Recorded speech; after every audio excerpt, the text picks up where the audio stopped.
बहुत ही सौहार्दपूर्ण माहौल में बड़े पारंपरिक तरीके से जैसे ईद मनाने का सिस्टम है हमारी भारतीय संस्कृति के द्वारा या हिंदुस्तान की जो आवाम है इस तरह से ईद मनाते उसी तरीके से मनाया जाए। समझ गई है कि ये बहुत बड़े लफ्ज़ हैं, झूठ बोलने वाले अवसरवादी लोग हैं, प्रोपोगंडा करने वाले लोग हैं, देश के हितैषी नहीं है। देश देख रहा है कि एक अपने अहंकार की तुष्टि के लिए बिना वजह एक संसद भवन बनाया जा रहा है। फिर लोग मरने को लगे हों जो कह रहे पॉजिटिव हो जाओ, मौत के लिए पॉजिटिव होना पड़ेगा।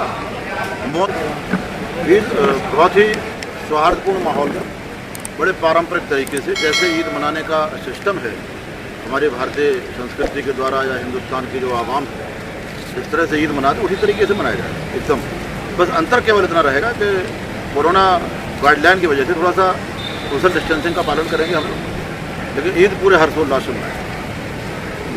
कल जो मंच पर कार्यक्रम आपके होते हैं लगातार, क्या वहाँ पर कोई ईद का रखा गया है? नहीं, हम लोग मंच पर कार्यक्रम केवल वही रखते हैं जो हमारे जो शहीद होते हैं, बड़े बड़े हमारे महापुरुष हुए हैं, उनके हिसाब से कार्यक्रम होता है। त्योहारों को हम मंच पर नहीं ले गए। त्योहार एक पर्सनल समाज का विषय होता है तो मनाया जाएगा, पूरे बॉर्डर पर मनाया जाएगा, हम सारे लोग मनाएंगे, शामिल होंगे उसमें। लेकिन मंच से कोई ईद के लिए विशेष कार्यक्रम ऐसा अभी तक कोई प्लान नहीं है। और बाकी अभी विपक्ष के तो 12 नेता हैं, उन्होंने कुछ लेटर लिखा है मोदी जी को कोरोना के बारे में, बाकी किसान के जो बिल है उसको रद्द करने के लिए भी कहा है। तो आपको क्या लगता है इससे? वो देखो, ये जो आज सत्ता में नहीं है वो हर वो प्रयास करते हैं कि उनसे कैसे सत्ता मिलेगी आगे जाकर, और जो सत्ता में है वो प्रयास करता है कि सत्ता हमसे जाए ना, चाहे कुछ भी हो जाए, चाहे देश भाड़ में चला जाए, सत्ता हमारी बनी रहे। तो ये राजनीतिक दल के लोगों का काम है, सत्ता का खेल है, वोट बैंक की राजनीति है। हम इन चीज़ों को नहीं मानते। अगर वास्तव में हमदर्द हैं किसानों के, इस देश के हमदर्द हैं, हम यहाँ गाजीपुर बॉर्डर पर पड़े, हमारे सारे किसान दिल्ली बॉर्डर पर पड़े, चले जाते वहाँ उस पर जंतर मंतर पर चले जाते, इंडिया गेट पर चले जाते, वहाँ जाकर के धरना लगा देते, एक ऐसा आंदोलन छेड़ देते देश में कि सरकार को मजबूर होना पड़ता है। सस्ती लोकप्रियता कदम ना उठाएं, रचनात्मक कदम उठाएं। और अगर किसानों से हमदर्दी है तो विधानसभाओं में, लोकसभाओं में, राज्यसभाओं में सरकार क्यों खड़ी होकर के बात कर लेती है, इनको रोकना चाहिए वहाँ पर। और ऐसा है, अब मतलब बीजेपी के नेता जो है ना किसान आंदोलन पे कर रहे कि कोरोना फैला रहे। अभी जो सेंट्रल विस्ता बन रहा है, बहुत सही बताया आपने। देखिए, बीजेपी के नेताओं की तो हालात अब ये हो गई है किसान आंदोलन के दौरान या किसान आंदोलन के बाद कि जो कुछ भी कहें देश की जनता सिरे से नकार देती है। तो समझ गई है कि ये बहुत बड़े लफ्ज़ हैं, झूठ बोलने वाले अवसरवादी लोग हैं, प्रोपोगंडा करने वाले लोग हैं, देश के हितैषी नहीं है। जनता जानती है, क्योंकि इन्होंने शुरू से जो आरोप लगाए हमारे आंदोलन पर वो जनता ने नकारती चली गई। और उसका परिणाम ये हुआ कि जो चुनाव आए, चाहे वो पंजाब का चुनाव रहा हो 2 महीने 3 महीने पहले, चाहे आज यूपी का चुनाव रहा हो, चाहे बंगाल का, कहीं का भी हो, मुंह तोड़ जवाब दिया जनता ने। लेकिन ये बेशर्मी है, फिर भी आरोप लगा रहे हैं। तो आरोपों से हमारे ऊपर कोई फर्क पड़ने वाला नहीं है। देश देख रहा है कि एक अपने अहंकार की तुष्टि के लिए बिना वजह एक संसद भवन बनाया जा रहा है 12,000 करोड़ की लागत, इससे भी ज़्यादा 20,000 करोड़ की लागत है, और 12,000 मजदूर काम कर रहे हैं। तो जहाँ ये काम करते हैं, चाहे ये इलेक्शन में जाएं, चाहे ये अपना कोई ड्रीम प्रोजेक्ट तो नहीं कह सकते हैं, क्योंकि ड्रीम प्रोजेक्ट तो बहुत देश के हित में हो।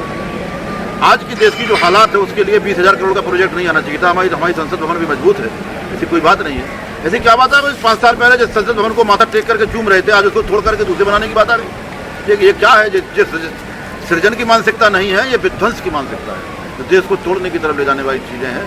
अपने अहंकार और अपने नाम को ऊंचा करने के लिए इस देश का सत्यानाश करने वाले लोग देश का भला करते हैं। अभी ऑक्सीजन के बिना, हॉस्पिटल के बिना लोग दम तोड़ रहे हैं, लेकिन अभी आरएसएस और बीजेपी वाले अभी एक प्रोग्राम लॉन्च कर रहे हैं जो पॉजिटिविटी अनलिमिटेड, यानी कि आप गलत मत सोचो, जो मर रहा है मरने दो, नेगेटिव बातें मत करो, सिर्फ पॉजिटिव बातें करो, अच्छा हो रहा है। तो इसके बारे में क्या बोलो? किन शब्दों का इस्तेमाल करते हैं इस पर?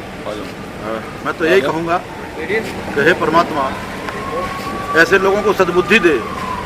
संकट के काल में हमारे सामाजिक व्यवस्था ये है कि कोई व्यक्ति अगर परेशानी में होता, संकट में होता है, तो हम लोग हर कदम उसका साथ देने का प्रयास करते हो, लेकिन शब्द ऐसा चयन करके बोलते हैं कि किसी की भावना हर्ट ना हो जाए, आहत ना हो जाए। वो जो सारे कदम ऐसे उठा रहे हैं, सारी बातें ऐसी कर रहे हैं जैसे दुखी देश की आत्मा को ज़्यादा परेशानी होगी। क्या मतलब है, लोग मरने को लगे हों जो कह रहे पॉजिटिव हो जाओ, मौत के लिए पॉजिटिव होना पड़ेगा, मौत से बचाने के लिए पॉजिटिव हों, तब तो कोई बात है। ये तो इनके प्रोपोगंडे हैं, इसमें देश आने वाला नहीं है, ये घृणित कार्य है, ऐसा नहीं करना। यादव साहब, ये देखा कि कहा जा रहा है कि बंगाल चुनाव के 2 मई के बाद किसान आंदोलन पर कोई फर्क पड़ेगा, सरकार बातचीत को भी तैयार हो सकती है, लेकिन ऐसा कुछ हुआ नहीं। देखिए, आप लोगों ने बहुत सारे लोगों से बात की होगी, टिकैत साहब भी इसी बात को दोहराते रहे और हमसे भी जितने भी हमारे साथियों ने, पत्रकार साथियों ने बात की, मैं हमेशा कहता रहा कि चुनाव से और इस आंदोलन से कोई मतलब नहीं है। हम लोग चुनाव के लिए नहीं बैठे, हम लोग किसी चुनाव के समय से यहाँ नहीं है या किसी चुनाव के इंतजार में यहाँ नहीं है। हम 3 कानून वापसी और MSP पे कानून बनवाने के लिए हैं। ये चुनाव जीत जाते तो भी मेरी सेहत पे कोई असर नहीं पड़ता, और जो हार भी गए हैं तो हमें ऐसा कुछ नहीं है कि हमें कोई बड़ा भारी को हो। हमारा केवल इतना ये है कि इन चुनाव से संदेश जरूर कराया गया है कि इनकी जो गलत नीतियाँ थी वो देश की जनता ने नकार दी। हमारे आंदोलन में कोई असर नहीं पड़ेगा, जो कुछ भी कर लें ये आंदोलन यथावत शांतिपूर्वक चलता रहेगा तब तक जब तक ये 3 कानून वापस नहीं होते और MSP पे कानून नहीं लगता। टिकैत साहब हमेशा बोलते हैं कि ये तानाशाही की सरकार है, तो मतलब आपको ये नहीं लगता कि जो मतलब यहाँ लोग मर रहे हो, मोदी जी कोई बात ही नहीं कर रहे, एक बार टीवी में भी आके किसी के ऊपर सांत्वना नहीं दे रहे, फिर बीजेपी के लोग और अहंकारी टाइप के बात कर रहे हो कि जो ये कर रहे हैं ये देश की जनता बड़ी संदेह में है, भय में है। जनता के मन में बड़े प्रश्न कौन रहे हैं कि आखिर क्या करने जा रहे हैं, ऐसा क्या होने वाला है देश में। और ये इस तरह के प्रश्न 2 चीज़ें लाते हैं। एक तो जनता देखती है कि बहुत अच्छा क्या होने जा रहा है तो वो उत्साहित होती है। अब जनता थोड़ा भय में है कि आखिर ऐसा गलत होने जा रहा है जिससे देश का नुकसान हो जाएगा। जैसे कोई भी कदम उठाते हैं तो जनता को शंका हो जाती है पैदा की इनके हाथ में, तो इनके भरोसा उठ गया इनका पूरी तरीके से, जनता के ऊपर से टोटली भरोसा हो। ये कहा जा रहा है कि 26 तारीख को कुछ होने वाला है किसान आंदोलन, क्या है? नहीं, 26 तारीख को हमारे 6 महीने पूरे होने, तो क्या होगा? नहीं, राकेश टिकैत जी ने कहा ना 26 तारीख को 6 महीने पूरे होंगे, कुछ बड़ा करेंगे। आंदोलन ही बड़ा होगा। हम लोग तो आंदोलनकारी हैं, आंदोलन करेंगे, शांतिपूर्वक आंदोलन होगा।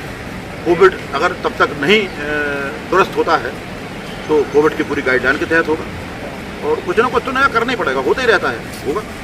तो आपको क्या लगता है मोदी जी वोट के लिए डर नहीं रहे? तो मतलब किसान ही तो जिता के बिठाए थे वहाँ पे, अब बंगाल हार गए, तमिलनाडु हार गए, केरला में 0, चलो आसाम जीत गए, लेकिन मतलब ये नहीं कि अभी यूपी इतना बड़ा स्टेट है, 70-74 सीट जीत के गए, तो वहाँ पे भी अभी लोकल चुनाव में हार गए।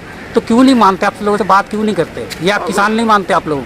हम ऐसा तो नहीं मानते हैं कि वो ये चीज़ को नहीं मान रहे होंगे, लेकिन इतना ज़रूर हम मानते हैं कि कुछ लोग इतने कलाकार होते हैं कि कोई चीज़ों को छुपा जाते हैं, नाटक करते हैं, वहाँ पर कोई असर नहीं पड़ने वाला, कोई असर नहीं पड़ने वाला।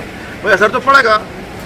वोट की गिनती से मेंबर ऑफ पार्लियामेंट चुनता है और मेंबर ऑफ पार्लियामेंट की गिनती से प्रधानमंत्री बनता है। तो गिनती जब घटेगी, गिनती पे जब आक्रमण होगा, गिनती पे जब चोट पड़ेगी, तो भाव तो उनके कहीं ना कहीं आत्मा तो काँप रही होगी, लेकिन ऊपर से मेकअप करके थोड़ा सा, हालांकि अभी तो देवी ने देखा कि मेकअप कर रहे हैं कि नहीं कर रहे, क्योंकि दिख ही नहीं रहे हैं, चुनाव के बाद दिख नहीं रहे हैं। इसी कोरोना काल में पिछले बार आपने देखा होगा, पिछला सत्र जो कोरोना का था उसमें 1 हफ्ते में 3 बार आते थे, अब तो दिख भी नहीं रहे बेचारे कहीं। अब तो खैर खबर भी नहीं ले रहे, दुआ सलाम भी नहीं हो पा प्रधानमंत्री से, पता नहीं है कहाँ तपस्या कर रहे हैं, क्या कर रहे हैं। कांग्रेस एक आरोप लगा रही है कि अमित शाह जी कहाँ गायब हैं, आप क्या कहेंगे? तो कांग्रेस को खोजना चाहिए ना।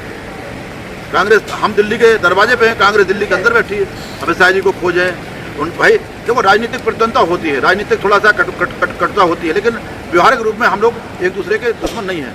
तो कांग्रेस के मित्रों को चाहिए कि अपने भाजपा के मित्रों को खोजें, कहाँ गायब हैं। अमित शाह जी के घर जाएं, उनसे मिलने का प्रयास करें, उनसे बात करने का प्रयास करें, अपने आप पता चल जाएगा कि घर पे हैं कि बाहर हैं। बयानबाजी न करें, उनको खोजें, अपने मित्रों को जाके देखें, घर पे जाएं।